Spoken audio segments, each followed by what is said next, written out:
Thank you for listening to this episode of Changes Big and Small.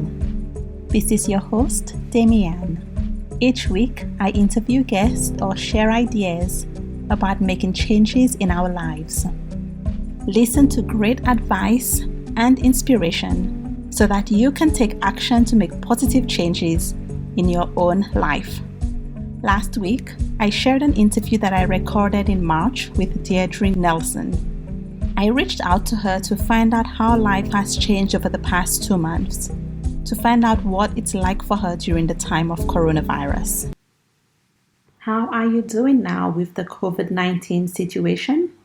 Well, I have to say that I'm not doing too badly, I guess, all things considered. So the last day that I was actually physically in class was March 20th. And now is May something? May, days are blending together, can you believe? Now is May 15th. So it's been almost 2 months since we've been out of class and just teaching online and kind of staying home every day since March 20th. So I'm doing pretty good. My husband and I had a little, in the beginning it was like, oh, we're always around each other because he was, of course, also here teaching online. But now we have a little bit of a groove. We got things going fine. We often say that we're so happy that we have the partners that we have because it's cool. We're not in a strained relationship or anything. It's fantastic, actually. So we're really grateful for that. I'm really glad the weather is better. So we're able to go out for walks. I'm able to go out for a walk where I have set up in my room, in my house. I can see outside, the sunshine is there. I can see the squirrels, playing around and doing their thing. So it's nice to be able to have that, not being able to go too far afield. So yeah, I'm doing pretty good. It really helps that the weather is better. If it was the dark of winter, it might be a little bit difficult. So with this whole COVID-19, I'm totally doing okay. I was a bit of a homebody anyway, so that's kind of fine. It sounds like things are okay overall, even good in some cases. What's it like when you need to get groceries? We talked a bit about that before, last time, as we were starting the interview. I think both of us experienced empty shelves when we were looking for toilet paper back then. What's the situation like now for you? Going to the grocery store hasn't been too crazy. We found the more sane grocery store in the city. So we've been going there to get our stuff. But so far, things seem to be okay. We have to really pace ourselves for the long haul. I can't complain. I really can't complain. I'm working. We're in good health. Our families are good. Our families are safe. Our families are still working. They're still in good health. So, we're lucky. We're really, really blessed and really fortunate. And we know that and we recognize that. And our friends are pretty much in the same positions that we're in. So yeah, we're really fortunate and happy to be so and know that we are. We discussed last time how you were planning a trip to Africa in 2021. And you're someone who likes to travel generally. People keep asking me about my travel plans. Right now, all my plans are on hold and I don't know when I will be comfortable getting on a plane again. What do your travel plans look like at the moment? It was a plan a little bit further in the future anyway. It wasn't something we're planning to do like tomorrow. So our big trip that we were planning to do in Africa, it's still there. It's still in the back of our mind. I still have my big giant Africa map now posted in my dining room wall. So it's still something that we're thinking about. Mozambique now is kind of on our radar to go to the archipelago and the coast of Mozambique, but I don't know when that's going to happen. Maybe 2022, 2023, who knows, but it's still there. The most significant change in our travel plans were to go to Ottawa this past, actually, it would be coming up this coming couple of weeks. Hamilton, the musical, was going to be playing in Ottawa, and I had tickets to go to the musical with my whole family, and I had tickets, of course, to fly to Ottawa. But then, of course, Hamilton's postponed. The ticket has been canceled for the show. So the show is postponed until December. The flight is postponed until probably December. So we'll see what happens there. We have plans to go to Newfoundland in August, still hemming and hawing about whether or not I'm going to do that because I don't feel really comfortable flying. Though Newfoundland and the country says that they should be opening by June, Grosmorn Park. And I really want to go there because I have some friends from Korea who've opened up like a cottage bed and breakfast kind of idea called the Fish Sheds, shameless plug. And so I wanted to go check them out and see how it was, but we'll see what happens. I haven't decided what to do with that trip yet. Everything else is kind of on hold. I don't know, who knows? Everything is just, health is most important and not spreading the virus is the most important thing. Travel will always be around, so we'll see. How's teaching different for you right now? What's it like for your students? Online teaching is fine. The students that I have are international students, and they are great. I have a few students, one in Bangladesh, one in China, and one in Hong Kong, all of which had planned to come to Canada. The Bangladeshi student was already here, and then he went home for the holidays, Christmas, and then he got stuck there, so he couldn't come back. The other two students, I think, they have never been to Canada, but they're still signed up for the language course. So it's great to see and hear from different parts of the world how everything is happening. It is, of course, a little difficult to get the nuances of, I teach a language through the internet. So it's a little difficult for them to do some of the listenings or the pronunciation activities sometimes because they might not hear the clear nuances of the language. And then facial expressions you have to really pay attention to. The hand gestures aren't really there. Body language isn't there. So some things get lost in translation. But other than that, I think everything has been okay. We've transitioned over to online learning pretty well. So I can't complain about that. And everyone is a lot more patient. We're all trying and we recognize that. So there are some challenges in terms of test taking and, academic honesty and things like that. But again, you just try to mitigate that by making questions a little bit more thought, a little more thinking, not just kind of, true or false or that kind of thing. So that seems to be working okay. My schedule is more or less the same. Teaching is going well. I do find it a little bit taxing, though, teaching online for 5 hours a day. So I have a 3-hour class in the morning and a 2-hour class in the afternoon, and then 1 hour lunch break. And it is kind of a bit much. It's a lot of Zoom strain, Zoom fatigue. I'm sure you've heard about it all in the media and stuff. So yeah. I'm definitely familiar with the idea of Zoom fatigue. I've been working remotely for almost 2 years now. And so all of our communication is online, mostly through Zoom and through Slack and that kind of thing.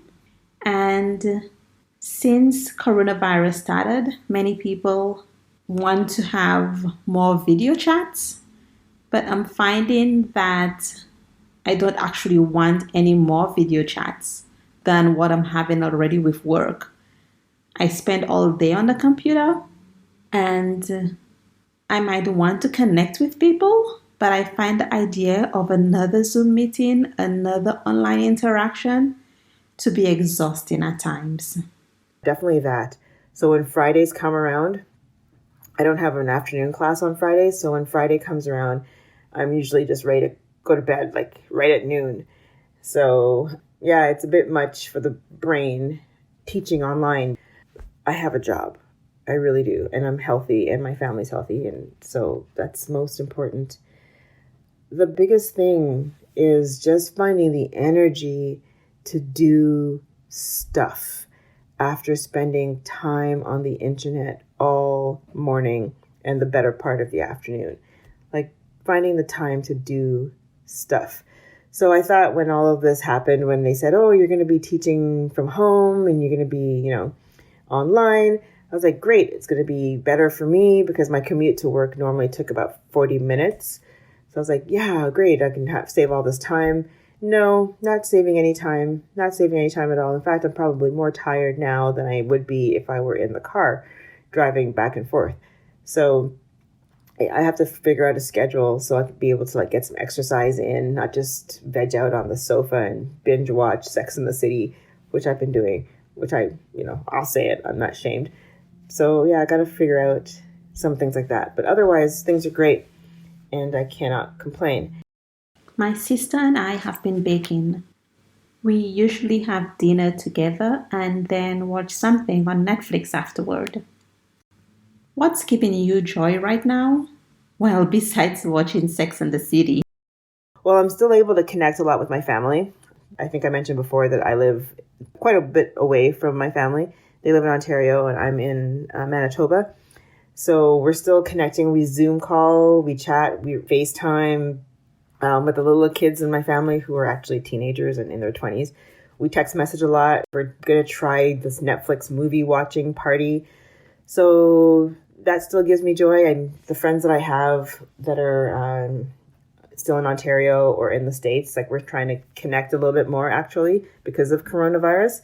So we've set up a couple of Zoom chats and stuff and just kind of, we're talking more and emailing more and keeping more in touch actually. And these are friends that I've had since like high school.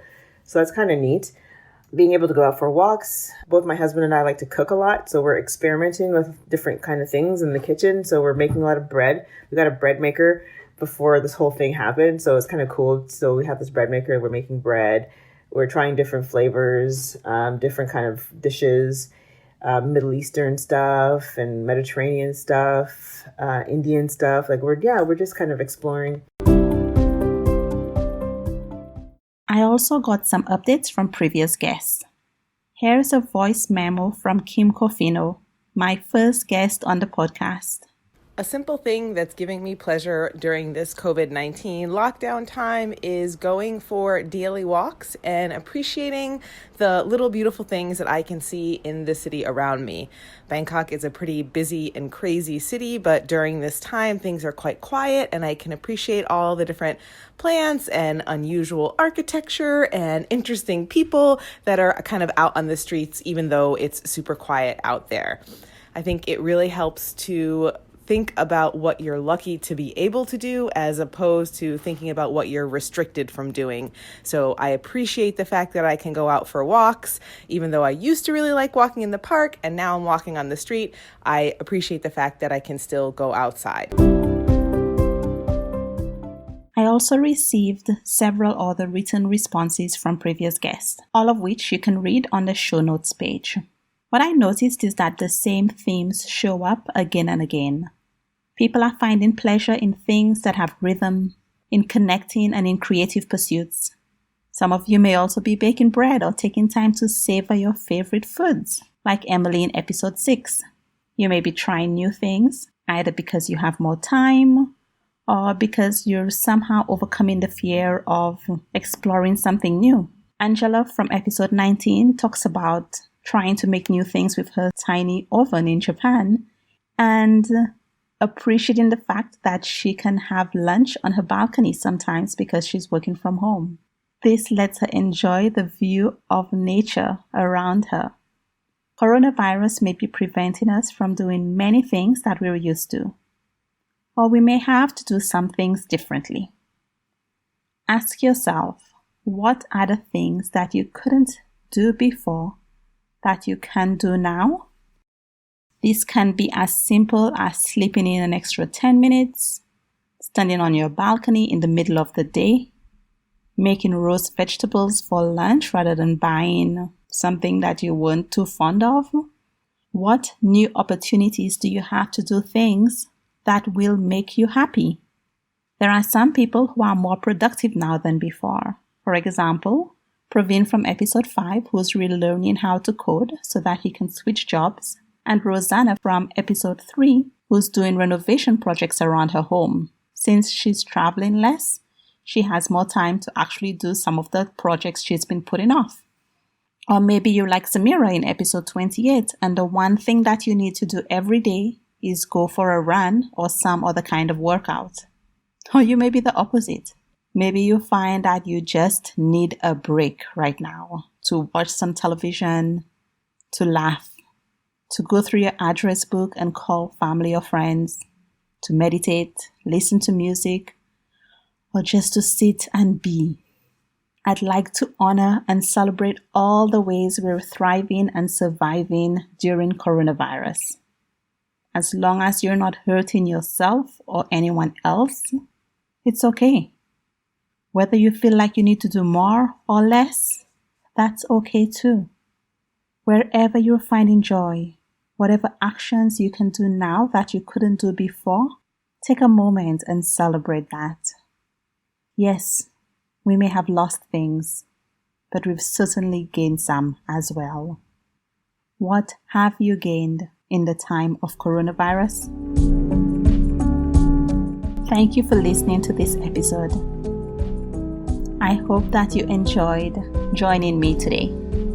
Please go to changesbigandsmall.com to connect with me. I've recently made some changes on the website, which I hope will make it a bit easier to navigate and to figure out how to get to different areas.